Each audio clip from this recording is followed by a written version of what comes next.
Hi, good morning and welcome to the Breakfast News on Rajya Sabha television, the perfect show to kickstart your day, bringing you the top national, international, sports and business news. I'm Aishwarya Kapoor and here are this morning's headlines. President says Prime Minister acted in close cooperation with him at a book release at RSTV Bhavan. Prime Minister says Pranab Mukherjee guided him like a father figure.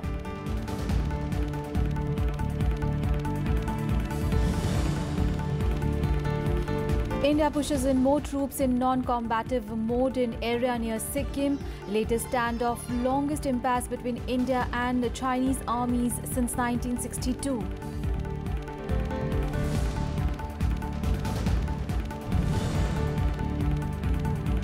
Fourteen people killed as suicide bomber attacks a camp for displaced Iraqis in Anbar province.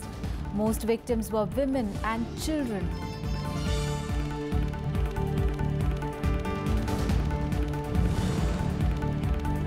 India crushed Pakistan by 95 runs in ICC Women's World Cup in England. Left-arm spinner Ekta Bisht puts up a stellar shot, taking 5 wickets for 18 runs.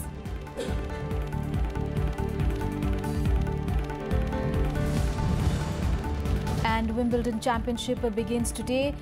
Andy Murray, Federer, Djokovic, Nadal among men's title contenders. Angelique Kerber favourite in women's section.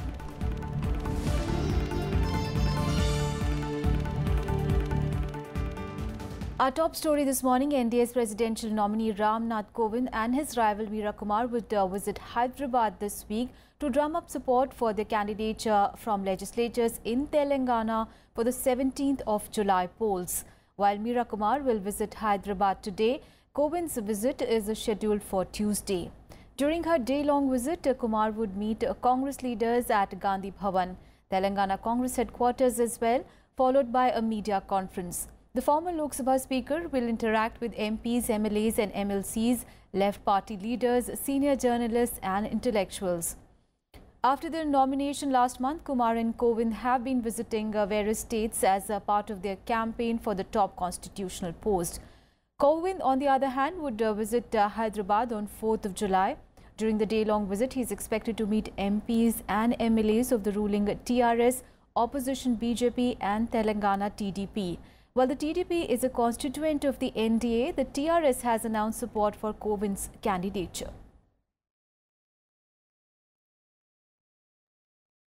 On to the other top story, Prime Minister Narendra Modi voiced his deep admiration for outgoing President Pranab Mukherjee, saying that he acted like a father figure to him. Releasing a book, President Pranab Mukherjee, a statesman at the RSTV Bhavan, the Prime Minister said that he was fortunate that he could hold Mukherjee's hand while trying to settle in Delhi. Now, speaking on the occasion, the President also expressed deep gratitude and appreciation for the Prime Minister. He said though there have been divergent views on various issues, they have been able to keep to themselves. And I take this opportunity to express my deep gratitude and appreciation to Prime Minister. Normally, I am not making any comment right now. Little more than 3 years, we have acted in close cooperation. It is not that there cannot be any divergence of view. Surely there have been divergences of views, but we have been able to keep that divergences, if there be any, only to ourselves. It did never find any place anywhere, and it did not affect the relationship between the President and the Prime Minister, between the titular head and the actual head of the administration. और मैं मानता हूं कि मेरे जीवन का एक बहुत बड़ा सद्भाग्य रहा कि मुझे प्रणव दा की उंगली पकड़ करके दिल्ली की जिंदगी में अपने आप को सेट करने में बहुत बड़ी सुविधा मिली। बहुत बड़ा मेरे लिए एक बहुत बड़ा संबल रहा। And Pakistan on Sunday once again rejected India's demand for consular access to Kulbhushan Jadhav, who is facing death penalty on alleged espionage charges. Now, Pakistan's Foreign Office said that it would be a travesty of logic to link Jadhav's case with Indian civilian prisoners languishing in Pakistani jails. Pakistan also claimed that Jadhav was a serving Indian Navy officer who was sent to Pakistan by its intelligence agency RAW for espionage, terrorism and subversive activities, which resulted in loss of many innocent lives and damage to property. Now, Pakistan has dismissed India's consular access request to Jadhav more than 15 times now. The latest denial for consular access came a day before both the countries exchanged a list of prisoners lodged in each other's jails as the provisions of the bilateral agreement of 2008. Now, India has accused Pakistan for repeatedly violating the Vienna Convention by not allowing him consular access. India had, remember, moved the International Court of Justice against Jadhav's death penalty, where the court restrained Pakistan from executing the death sentence. India has pushed in more troops in a non-combative mode to strengthen its position in Dokala near Sikkim, where its soldiers have been locked in a standoff with the Chinese troops for almost a month now. The latest standoff has been the longest such impasse between the two armies since 1962.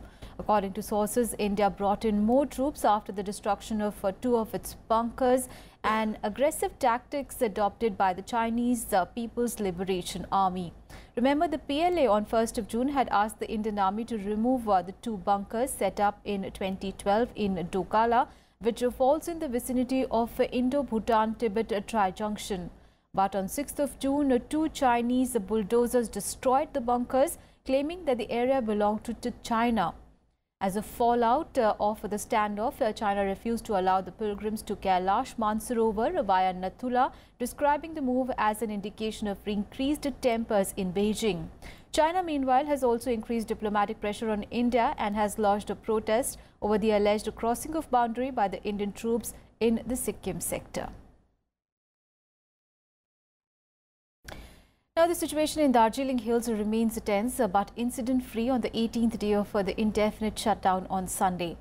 Internet services stayed suspended for the 15th day as the security forces kept a tight vigil on each and every exit and entry route to the hills. The day also saw the GJM activists taking out rallies in various parts of the hills in support of their demand for a separate Gorkhaland state out of West Bengal. Local TMC leaders under the leadership of JB Tamang, meanwhile, joined the GJM and extended their support to the Gorkhaland demand. We do not believe in violence, either that be in Siliguri or either that be in Darjeeling. And all those miscreants who are doing it in the name of the political parties here the police administration should take proper action. And in Breakfast News, time for a very short break. We'll be back with more news. Stay tuned.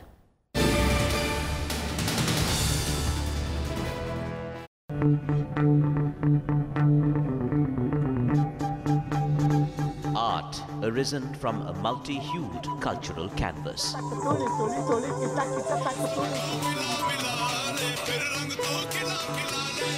Tradition and cultural fervour dating back centuries.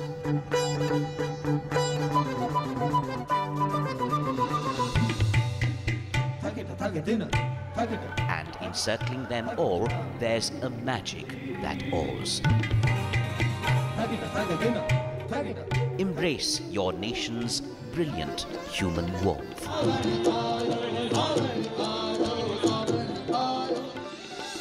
Watch Colours of India, Sundays at 9:30 p.m. on Rajya Sabha television.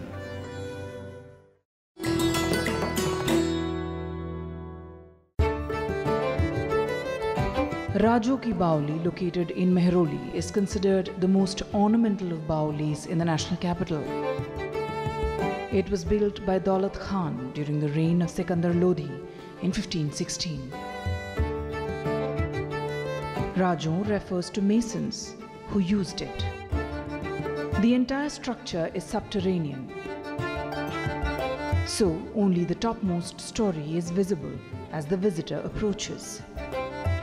walk towards its steps, and each lower level slowly reveals itself. The top floor has a row of arched niches. There are 3 levels going down with 66 steps. The Bauli complex has a 12-pillar tomb and a mosque with plaster decoration on it. Carved brackets support the chhajja below the parapet. There are rooms behind this arcade, meant for shade and shelter for visitors. The Bauli combines Islamic architecture with hints of Hindu engravings and geometric designs.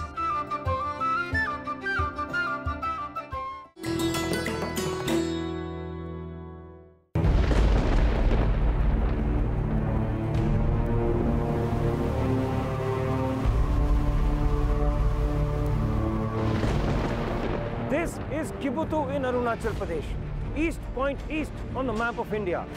Kibutu is dangerously close to the Chinese pressure point. We see first-hand and unseen areas of sand dunes and see how BSF is guarding this difficult territory along the Indo-Pak borderline.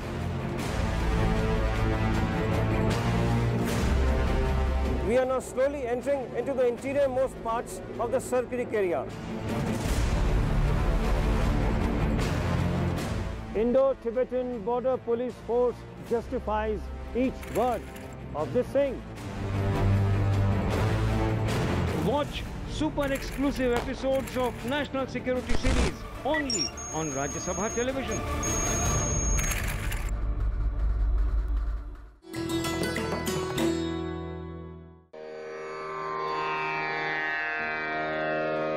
The sacred relics of Buddha were unearthed in Piprava in Uttar Pradesh. Buddhist monks from all over the world visit the National Museum to pay their respects. These charred bone fragments of Buddha are housed in the gold canopy gifted by the royal family of Thailand.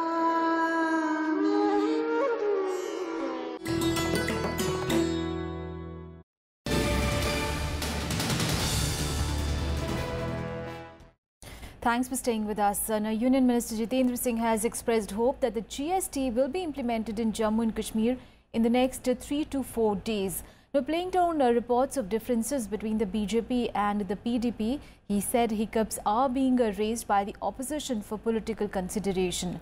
The BJP has asked all its party legislators to be present for the 4-day special assembly session of the state assembly starting from 4th of July. The opposition national conference has, however, warned of severe consequences if the state does implement a goods and services tax in the present form. The party said it would not accept the new tax regime till adequate safeguards were put in place.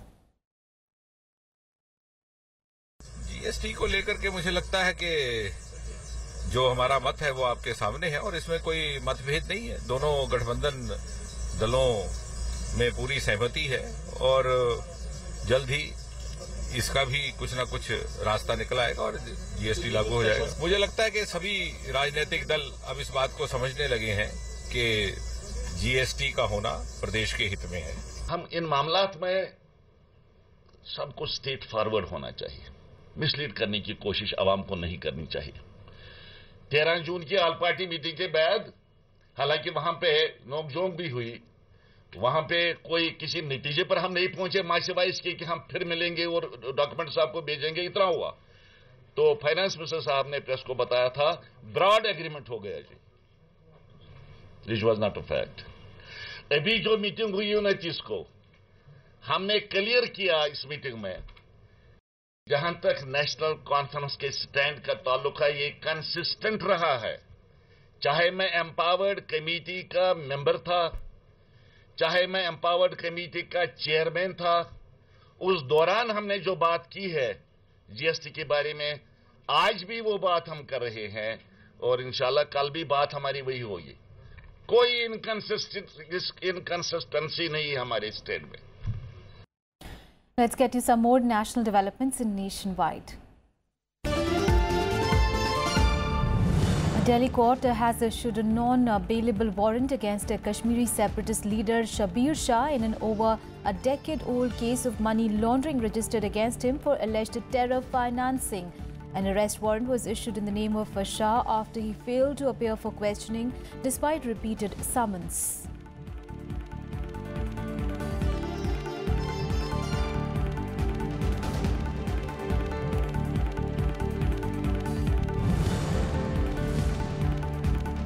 Train passengers will soon have an option of travelling in a new class of economy AC coaches with fare less than normal 3 AC tariff. The proposed fully AC train will have 3-tier economy AC coaches besides AC3, AC2 and AC1 classes.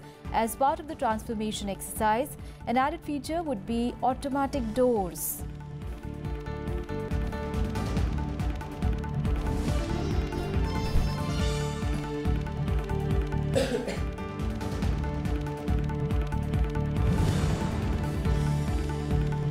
Suspected militants are believed to be trapped in Pulwama's Melangopora area after clashes erupted between security forces and them on Sunday.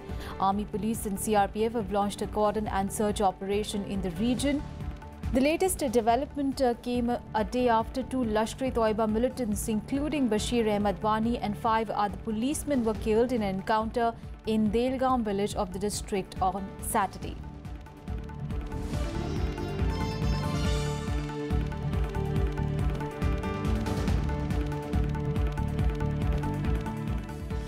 On to some international news now. At least 14 people were killed on Sunday when a suicide bomber blew himself up at a camp for displaced Iraqis in the country's Anbar province. Now, most of the victims were women and children, but 2 security personnel, including a captain, were among the dead. The blast at the camp in a 60-kilometer area west of Anbar capital Ramadi also wounded 13 people. All the displaced people in the camp will be brought to the 18-kilo camp west of Ramadi.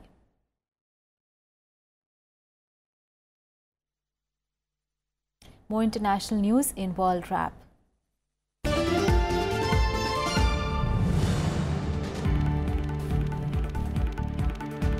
An American warship sailed close to a disputed island in the South China Sea occupied by Beijing, a provocative move that could further strain relations between the superpowers.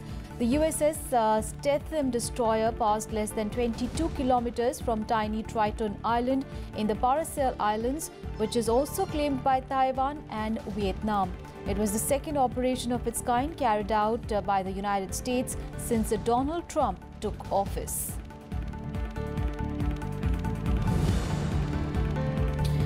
Rescue workers are undoing rescue work as a heavy rain has triggered floods in parts of east, central and southern China, and it continues to battle these areas. Now, many roads were blocked and houses destroyed, while a landslide destroyed a road in Xuanshui. No casualties have been reported so far. Local authorities say that more than 270,000 people have been affected by the disaster on Sunday. Some 23,400 people have also been evacuated. Police cleared a protest camp in Hamburg on Sunday as anti-globalization activists tried to stay overnight in a park ahead of next week's G20 summit in the city. Tents were taken down and some protesters were arrested. German authorities are bracing for more trouble, worried that the protests could turn violent as they did outside a G7 summit in Italy in 2001, when one person was shot dead and hundreds others were injured. Another short break in here. Up next, all the sports news coming up.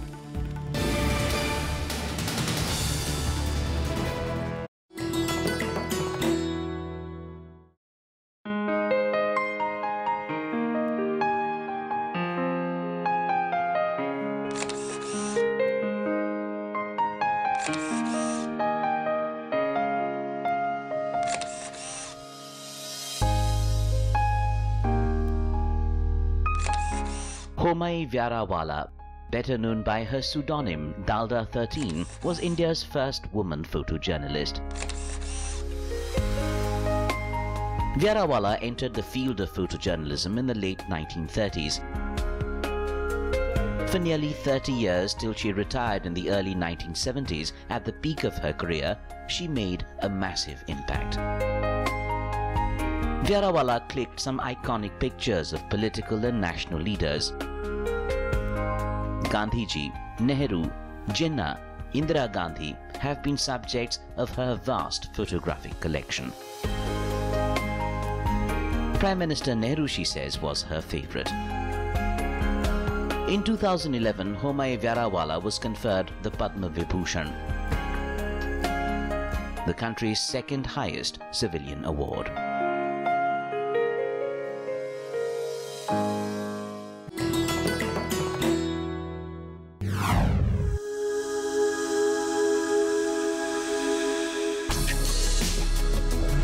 Tales that inspire.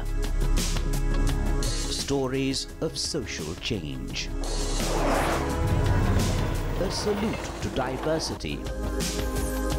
Promoting public discourse. Events that motivate. Inspiring the innovative spirit. Watch Rajya Sabha television documentaries.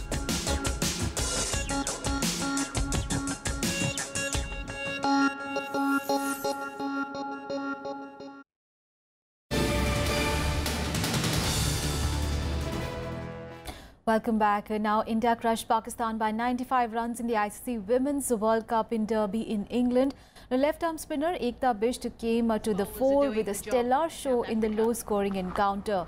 India recorded their third successive victory in the tournament with this win. Now, after a couple of impressive outgoings by the batswoman, it was the turn of Bisht and company to defend a meagre total of 169, skittling the opposition out for a lowly 74 in 38.1 overs. India now have 6 points from 3 games and are at the top of the table. It was a sweet revenge for the Indians who were beaten at home when the two teams earlier met in the ICC World T20 in Delhi last year. Now, what looked like a subpar score turned out to be a challenging one for Pakistani batters who have never successfully chased more than 134 in a 50-over World Cup game. Earlier, India batters had a disappointing day as they could only manage a paltry 169 for 9 after electing to bat first. Be careful about batting में अच्छा target दिया था, fighting target था, जैसे सुश ने last में अच्छी batting करी, तो हम लोगों का यही था कि अभी डॉट बॉल्स खिलाना है, उनको प्रेशर में लाना है ताकि हम लोगों को वो लोग विकेट जल्दी, और विकेट जैसे कि मैं विकेट लेने के लिए आए थे तो उसमें मुझे विकेट मिले. Thank you. And in the men's cricket, West Indies kept the 5-match series alive after beating India by 11 runs in a low-scoring game in the 4th ODI at Antigua. Now choosing to bat first on a tough batting wickets, the hosts were restricted to 189 for 9 in their 50 overs as the West Indies top order failed to convert a good start. Now, Umesh Yadav and Hardik Pandya picked up 3 wickets each, while spinner Kuldeep Yadav finished with 2 wickets. In reply, India lost early wickets, losing Shikhar Dhawan, Kohli and Karthik in quick successions. But Ajinkya Rahane held his ground, scoring his 4th consecutive half-century. I think our short selection wasn't up to the mark, even losing crucial wickets at crucial stages in the game. Low scoring totals can be tricky to chase down, so you got to keep up the momentum through the game. And credit to the West Indies bowlers, they bowled in the right areas, created those dot balls and put pressure on our batsmen to make those mistakes. Series, we've always spoken about taking new ball wickets. India's top order has been doing really well for them in the recent past. And it was all about, removing Shikhar Dhawan, Ajinkya Rahane, getting Virat as quickly as possible, getting to their mid order, who has had less work to do in the recent past in terms of, putting totals up on the board for them. So we were able to get a few wickets up front. I thought Azhar Jones was standing up front with a new ball, and myself, really supported him quite well. I also want to make special mention to Kaiser Williams. In his second game, he showed a lot of maturity. He came in, and showed a lot of heart as well. So I'm really, really proud of him. And in tennis, the third Grand Slam of the year, Wimbledon, will start from today. Now, men's defending champion and world #1 Andy Murray has confirmed his fitness for this year's tournament after a hip injury disrupted his preparation.